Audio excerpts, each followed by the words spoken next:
অসুখে রূপান্তরিত হয়ে যাবে। যদি বলেন কেমন করে?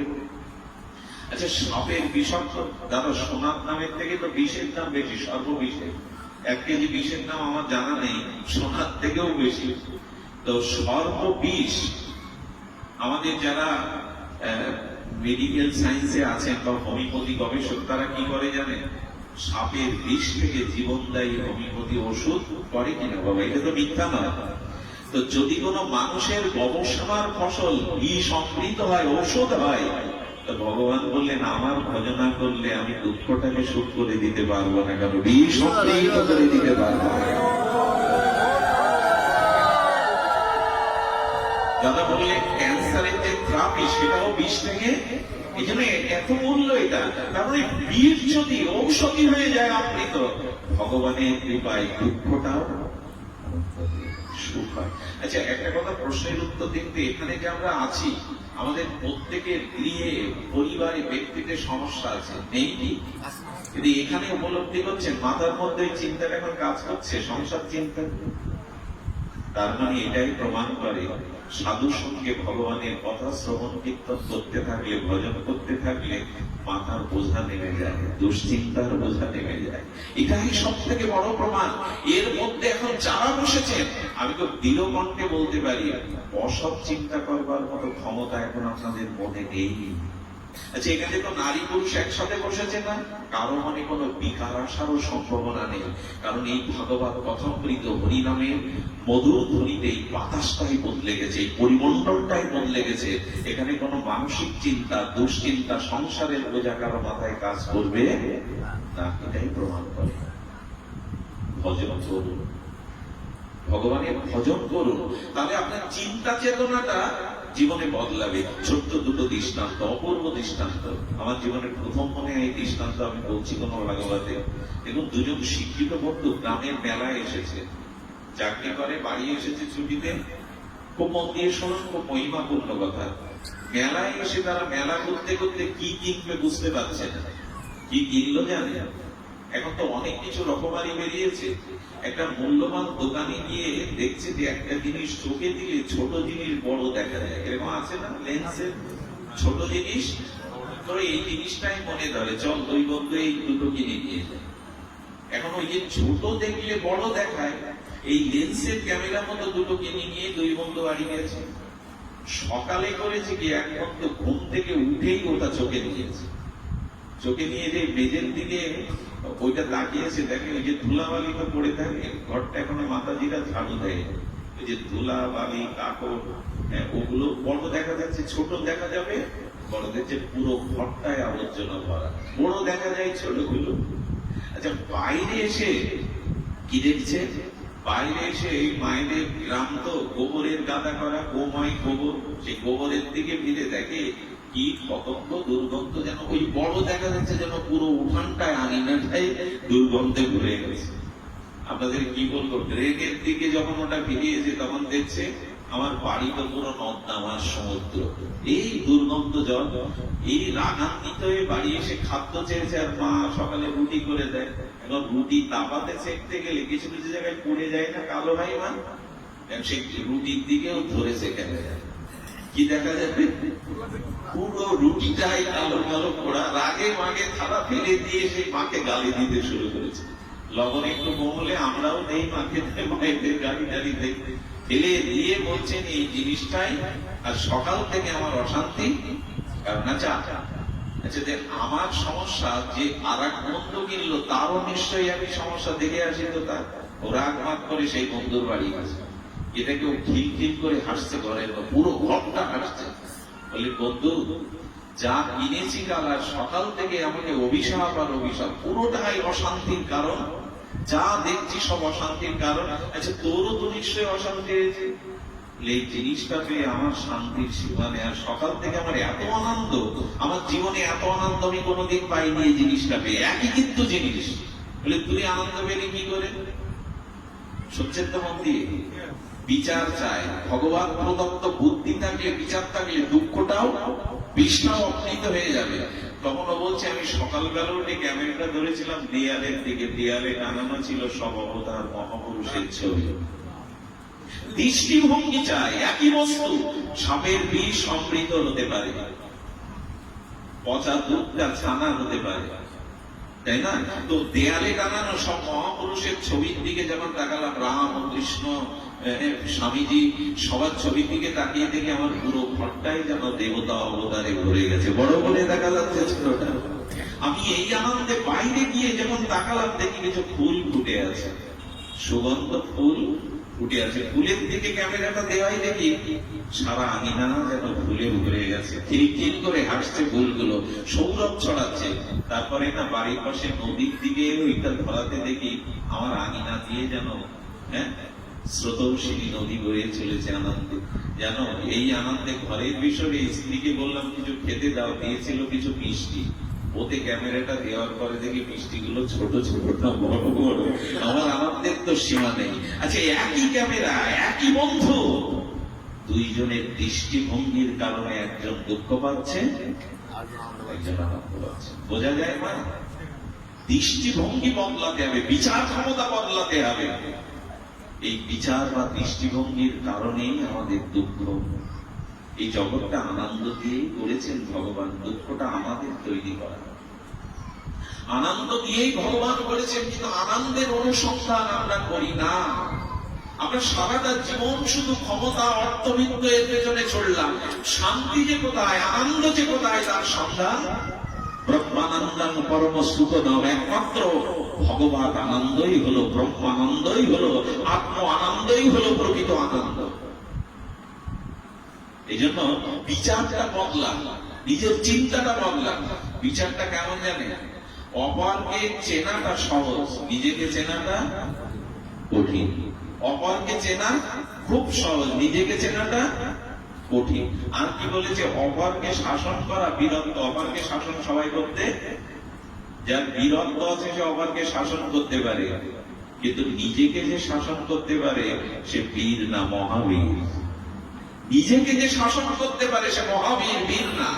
এই জন্য দৃষ্টিভঙ্গি বদলাতে হবে। এক সাধু আছেন, দুই ভাইয়ের বাড়ি, দুই ভাই একই সাথেই আছেন, আলাদা ঘর।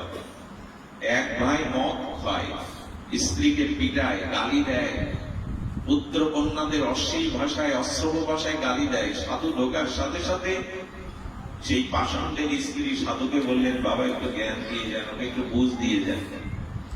আসলে তুমি মদ খাও কেন, স্ত্রীকে ধরে মারো কেন, অশ্লীল কথা কেন বলো? সাধু বাবা জ্ঞান দিতে এসছেন, তবে শুনুন, এটা পুরনো কথা, আমি পুরনোটাই বজায় রেখেছি, ধারাবাহিকতা বজায় রেখেছি। তার মানে আমার বাবা ঠিক মাকে পেটাতো মদ খেয়ে এসে, গালাগালি, কিন্তু আমি বাবার ধারাটাই বজায় রেখেছি। আচ্ছা, ওকে আর কি বলবে, বাবার ধারা রেখেছে। ওর আপন সহোদর ভাইয়ের পাশের ঘরে গিয়ে বলছেন, আমি শুনেছি তুমি প্রসাদ খোঁজি, আমি শুনেছি তুমি মালা তিলক নাও, আমি শুনেছি এই গ্রামে তোমার ব্যবহারে সবাই মুগ্ধ, একই মায়ের পেটে একই বাড়িতে থেকে তোমার এই ভাবটা তুমি কোথা থেকে? বলবো আমার পিতার কাছ থেকে। বাবা কিন্তু দুইজন না, একজন, আমার পিতার কাছ থেকে আমি এই ভাবটা পেয়েছি। শুধু ভক্তগণ মন দিন, ধ্যান দিন। বললেন পিতার কাছ থেকে তো পেয়েছে, ওই মদ খাওয়া গালাগালি ওই ভাই বললো, বললেন আমি ওই পিতার কাছ থেকে এই সদ্গুণ পেয়েছি। কি করে?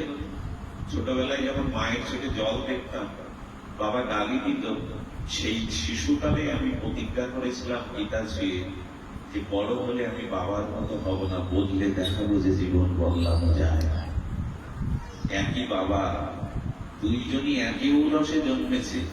একজন বলছে ওই দিন থেকে আমি প্রতিজ্ঞা করেছিলাম আমি এই স্বভাব বদলাবো। আমার মতে বাবা একজন, দুইজনই ভাই, একই বাড়িতে বাস করে, বিচারের তাৎপর্য, গ্রহণ করার তাৎপর্য। তাই আপনাদের আর এই গরমের মধ্যে কষ্ট না দিয়ে, অত্যাচার না করে বলবো, দৃষ্টিভঙ্গি এমনি এমনি বদলাবে না। সাধু সঙ্গ, ভাগবত সঙ্গ, ভাগবত শ্রবণের মাধ্যমেই আমাদের দৃষ্টিভঙ্গি বদলাবে। শুধু ভক্তগণ, ছোট একটা দৃষ্টান্ত দিয়ে আজকের পাঠ বিশ্রাম করি। দৃষ্টান্তটা অপূর্ব এবং সত্য ঘটনা। আপনাদের পাশে বসিয়ে এভাবে সময় নেওয়াটা কি করছে কিনা জানি না, তবে একটা দৃষ্টান্ত দিয়ে আমরা আজকে একটা লীলা দিয়ে ভগবত বিশ্রাম করি।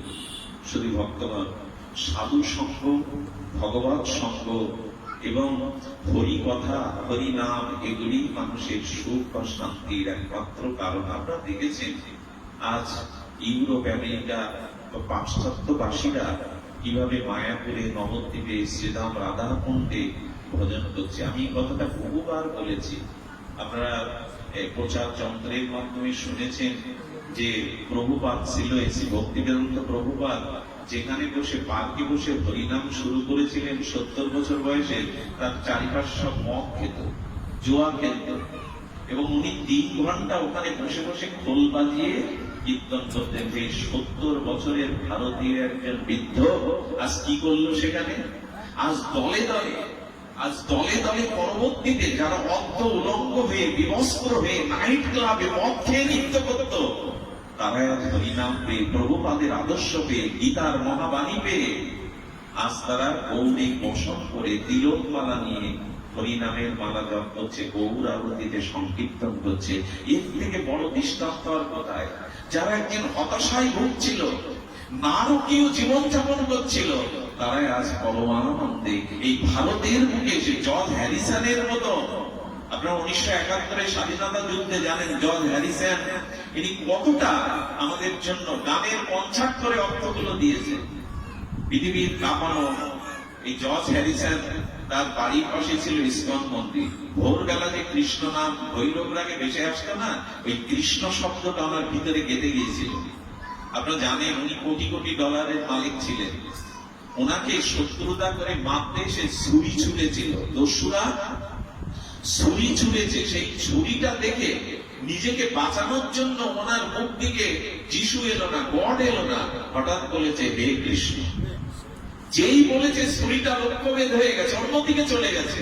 উনি বারবার ছুরি নিক্ষেপটা হওয়ার পরে যতবার কৃষ্ণ বলেছেন, ছুরিটা বিপদগামী হয়ে যাওয়ার পরে ইস্কন মন্দিরে কৃষ্ণের ছবি দেখে জিজ্ঞাসা করেছিলেন ইনার আবির্ভাব কোথায়, না জন্ম কোথায়? বললেন বৃন্দাবনে চলে যান, মথুরায়।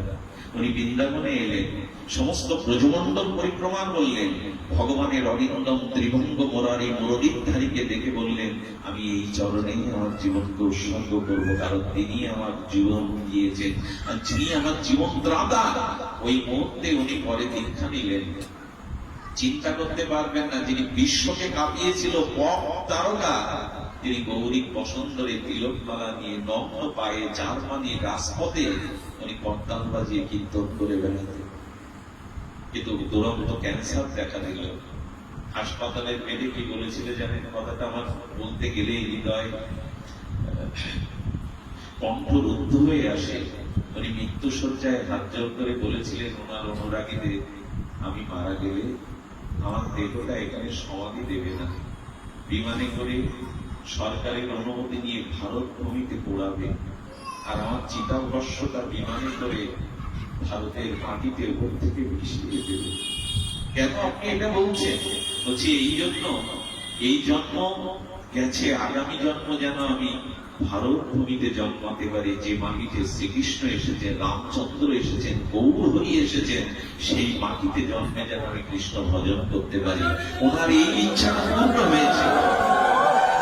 একজন বিদেশি হয়ে, পৃথিবীর অন্যতম তারকাও হয়ে, তার চিতাভস্ম বিমানে করে এই মাটিতে মিশানো হলো। আর আমরা সেই মাটির মানুষ হয়ে, সেই নিতাই গৌরের ঘরের দেশের মানুষ হয়ে এখন আমরা হরিনাম নিতে, তিলক নিতে কোনটা বোধ করি, লজ্জা বোধ করি হরিনাম নিতে। এটা কেন? এটা কেন? এই কারণে আমার ঘরে সূর্য উঠলো, আমার ঘরে নিতাই গৌর, ঘুম ভাঙলো ওদের। আমার ঘরে নিতাই গৌর এলো, ঘুম ভাঙলো ওদের। মা রাধাকুণ্ডে যদি যান, মায়াপুরে যদি যান, দেখবেন কি নিষ্ঠার সহিত ওরা নাম করছে। ওদের 5 বছর বালকটাকে ওরা একাদশী করায়, ওরা হরিনামের মালা নাই, কণ্ঠিতে মালা নেওয়ায়। এই জন্য নিবেদন করব, সাধু সঙ্গ প্রয়োজন, হরি নাম প্রয়োজন, হরি কথা প্রয়োজন। তা না হলে জীবন কখনো মঙ্গলময় হবে না। যে ঘটনাটা বলেই পাঠ সমাপ্ত বা বিশ্রাম করতে চাইছি, এটা হলো সাধু সঙ্গের মহিমা। এটা হলো উত্তর ভারতে একটি ঘটা ঘটনা। শুনুন।